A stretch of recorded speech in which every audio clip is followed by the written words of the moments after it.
Aujourd'hui, on a préparé un paquet de petites pièces là, pour les peinturer, les tables de roue, les ressorts de suspension, les amortisseurs, toutes les petites pièces détachées de la suspension. Là. On a travaillé là-dessus. Puis aussi sur le devant, la suspension, toute la carcasse en avant de l'auto qu'on a démontée au début. Là. Les gars sont en train de finaliser le plastique là-dessus. On voulait peinturer cet après-midi. La chambre à peinture n'était pas disponible pour peinturer toutes ces petites pièces-là. Fait que la semaine prochaine, on va recommencer avec ça. Là, on attend les ailes ici à l'intérieur, le plancher avec les ailes qui nous manquent. Le frame est fait. On a une petite erreur, par exemple. Il faut travailler le frame. On l'a soudé là, comme un pouce à côté de où il fallait qu'il aille. Fait qu'il faut tout redessouder ça pour tasser ça. Grosso modo, on finit de refermer le plancher. Les gens ont déjà tout décapé le devant. À l'intérieur, il n'y a presque rien à faire là-dedans. Il reste un petit peu de finition à faire à l'extérieur.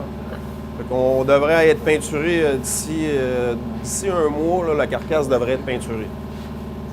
Et c'est pour ça qu'on avance nos pièces, là, parce qu'aussitôt que la carcasse est peinturée, on remonte le devant là-dessus. Le moteur neuf va arriver, là, on va commencer à remonter l'auto. Donc, c'est des systèmes quand même assez archaïques. Normalement, là, le power steering, là, il est dans le steering box qui est ici. Normalement, le pouvoir, les boyaux hydrauliques sont dans le steering box. Mais lui, il a un système un peu plus âgé. Là. Dans le fond, c'est comme un power bras. Ben non. C'est tout ça, là, autrement dit. Là, il a enlevé ça de là. T'enlèves le cylindre, t'enlèves sa valve-là, ça tombe un vieux power bras. Là, okay? Mais quand il voulait l'option power steering, il rajoutait ça en dessous de l'auto, sans modifier tout le reste. Puis, le système ici, là, il y a une valve là-dedans. Fait que quand tu sentais que ça force, là, lui, il actionne l'hydraulique. Mais ça se fait tout en dessous du véhicule. Okay. Maintenant, tous les systèmes à cette heure, c'est électrique, puis c'est dans une crémaillère. Mais ça, c'est assez archaïque comme système. Mais ça fonctionne très bien. Ça fonctionne très bien.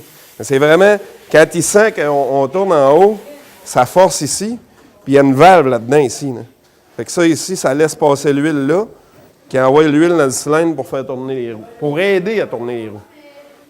Puis là, si tu repars par l'autre bord, bien, la petite boule, elle force par l'autre bord, puis elle change sa pression de bord. Fait que c'est vraiment les premiers power steering. Oui, regarde. Christian avait commencé la semaine dernière. Cet auto-là est né avec des freins à drum, fait qu'on l'a transformé pour mettre des freins à disque, mais fabriqués.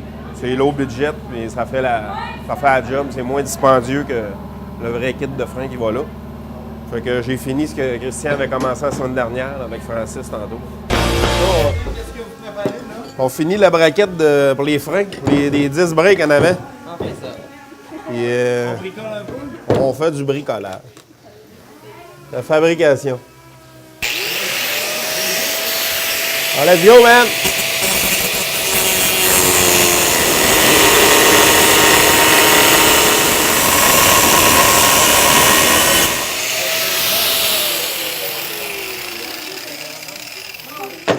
Bon, là, on a un problème, on n'a pas de mèche. On n'a pas de mèche assez grosse pour ça. Calvaire. Pas grave, on va le faire au torche. On va le faire au torche.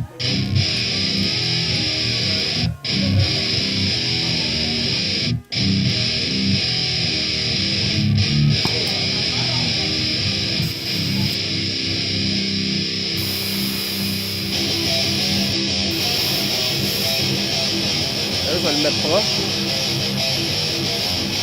C'est beau.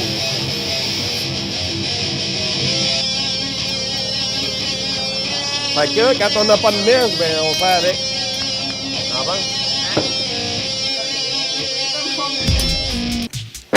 Fais ça ici, là. Change ta meule, mets la meule. Tu vas m'enlever ça ici, là. Je vais aller chercher le die hander aujourd'hui.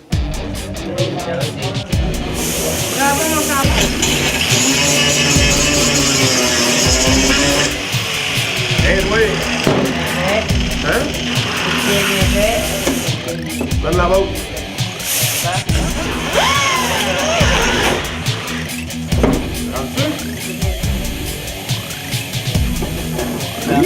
va bien.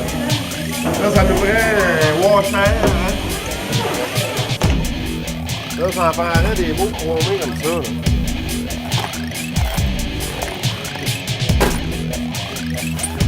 Regarde, et là, on l'a trouvé à la table, regarde. Regarde là, à table, là. On l'a, là. C'est bon, ça va faire ça. On va faire ça. Je vais me trouver une clé pour ça. Regarde, viens ça ici. Serre ça là, ça.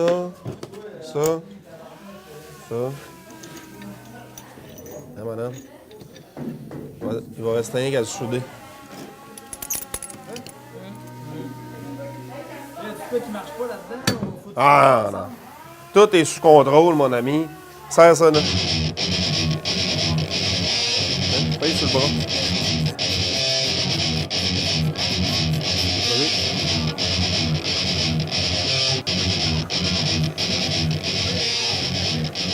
Là, la coupe. Là, la coupe. On avait prévu remonter le moteur original. Pas original, parce que ce véhicule-là, il est né avec la banquette à longueur, comme je disais, mais un tout petit moteur. Probablement un V6, ou pas un V6, mais un 6 en ligne. Ou un petit 283. Il y avait un 350 dans ce bolide-là quand on l'a acheté. Les gars sont allés le démonter avec Alain Tremblay. Finalement, le moteur, il est trop magané pour être refait. Fait que ça change le projet un peu. Le propriétaire a décidé d'acheter un moteur neuf. On a commandé on appelle ça un Crate Engine. C'est un moteur qui arrive dans la boîte de GM Performance. C'est un moteur de performance qui est déjà monté performant, mais par General Motors. Il est vendu avec une garantie. Puis c'est ça que ça coûtait sensiblement le même prix refaire le vieux moteur que de n'acheter un neuf garanti puis qui est déjà performant. On a trouvé ça sur les petites annonces classées.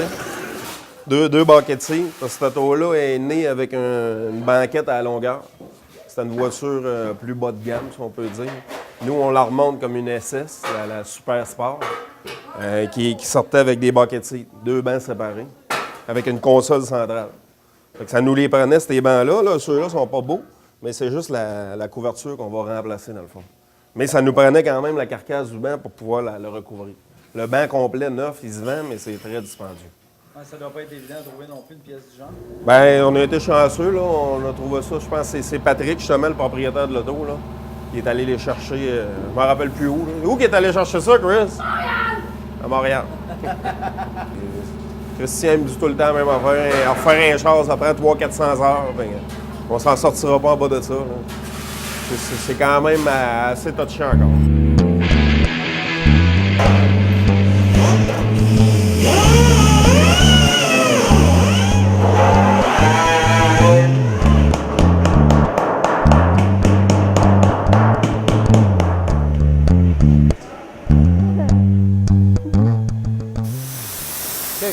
OK.